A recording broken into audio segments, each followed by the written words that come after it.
I still remember the sound of their laughter. Not the kind that comes from joy, the kind that cuts deep, the kind that stays with you long after the room falls silent. My name is Elena, and for most of my life I tried desperately to earn my father's approval.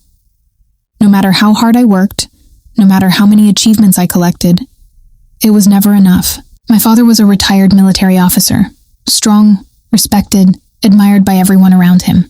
To the world, he was a hero. To me, he was the man who never stopped reminding me that I was a disappointment. "You're too soft," he would say. "Too emotional. Too weak to survive in the real world." Growing up, I learned to hide my tears. I learned to smile through criticism. And most importantly, I learned that nothing hurt more than hoping someone would finally see your worth and realizing they never intended to. When I was 32, my father organized a large celebration for his retirement anniversary. Military friends, business leaders, family members, neighbors. More than 100 guests filled the ballroom. I almost didn't attend, but a small part of me still wanted his approval. Maybe this time would be different. Maybe he would finally acknowledge me. That hope disappeared the moment he stepped onto the stage. He raised a glass and began sharing stories. People laughed. They applauded. Everything seemed normal, until he started talking about me. "My daughter Elena," he announced. The room turned toward me. I forced a smile. Then he laughed. "You know, she spent her whole life trying to prove she was strong." The audience chuckled politely. But unlike real fighters, he gestured toward several decorated veterans sitting nearby. "She never understood what strength actually looks like." More laughter. My face burned. I wanted to disappear, but my father wasn't finished. "Honestly," he continued, "if life ever became difficult, Elena would probably need someone else to save her." The laughter grew louder. Some people looked uncomfortable. Others avoided eye contact, and I sat there frozen, humiliated, broken, publicly reduced to a joke. Then something strange happened. At a nearby table sat one of my father's most admired protégés, a former Navy SEAL named Ryan Carter. Tall, calm, respected, the kind of man everyone listened to. Until that moment, he had been smiling politely. But now his expression changed. Completely. His eyes locked onto me. Not with pity, not with amusement. Recognition, as if he had suddenly remembered something impossible. My father noticed. "Ryan?" He laughed. "You look like you've seen a ghost." The room laughed again. But Ryan didn't. He slowly stood. His face had gone pale. Then he walked toward me.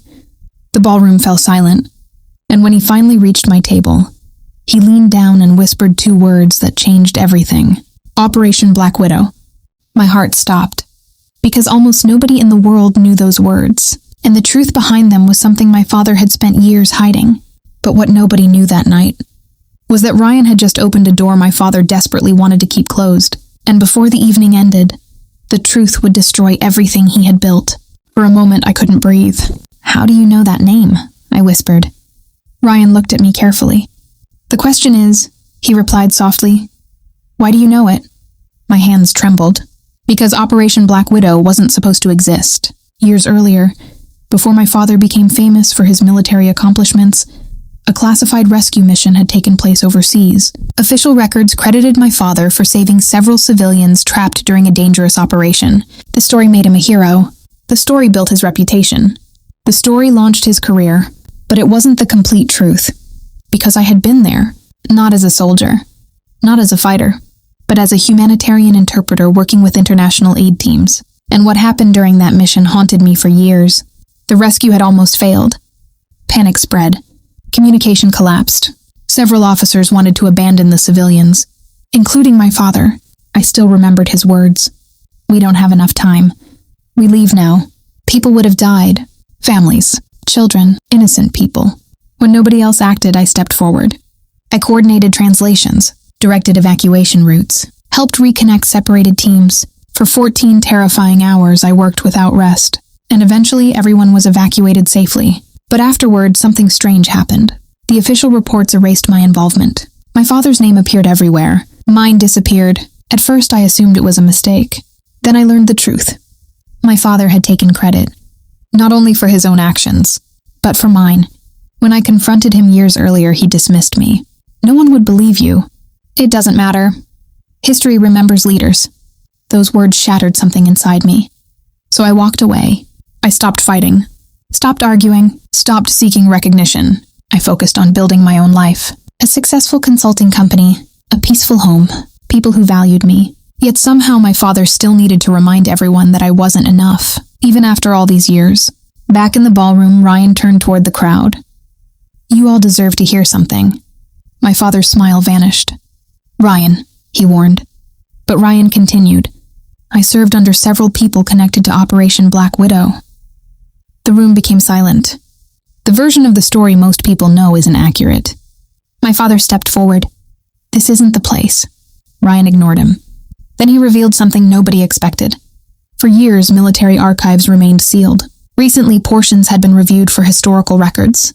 Ryan had personally examined witness testimonies, audio recordings, field reports, and every document pointed to the same conclusion. The operation succeeded because of one civilian woman, not because of the commanding officer receiving public praise. My father looked terrified. For the first time in my life, I saw fear in his eyes. Real fear, the fear of truth. Guests began whispering. Questions spread through the room. Faces changed. People who once admired him suddenly looked uncertain. And for the first time, I realized something important. The pain I'd carried for years wasn't mine anymore. The burden belonged to him. Because lies require constant protection, truth does not. And the truth was finally catching up. My father desperately tried to regain control. "This is ridiculous," he said. "Old records don't tell the whole story." But nobody was listening anymore. Ryan calmly connected his phone to the event's presentation screen. Then he displayed scanned documents, witness statements, mission logs, official communications. One by one, the evidence appeared. Each page revealed another piece of the truth. Each document weakened the story my father had spent decades building. Then came the final blow. An audio recording. A recording nobody thought still existed. The room listened. My younger voice could be heard coordinating rescue efforts, giving instructions, managing communications, keeping frightened civilians calm. Then another voice appeared. My father's, ordering withdrawal, preparing evacuation without the civilians. The silence afterward felt endless. No one spoke. No one moved. The evidence had spoken for itself.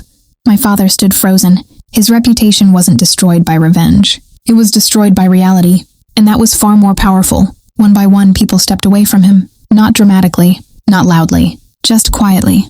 The way respect leaves when trust disappears. Then something happened I never expected. My father looked at me, not with anger, not with pride, but with regret.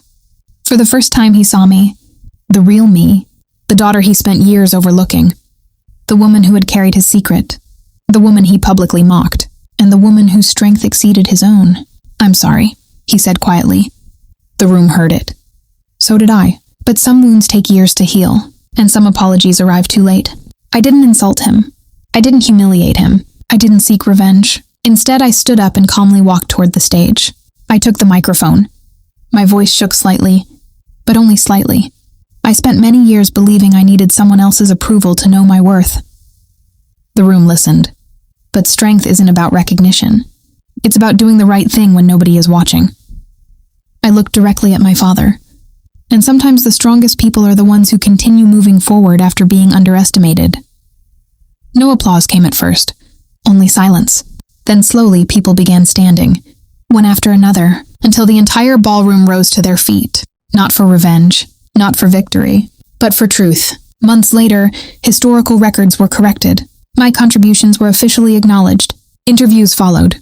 Awards followed. Recognition finally arrived. But strangely, it no longer mattered. Because by then, I had already found something more valuable. Peace. The greatest revenge was never exposing my father. The greatest revenge was becoming someone his lies could no longer overshadow. And if there's one lesson I learned, it's this. People can steal your credit. They can question your worth. They can even shame you in front of the world.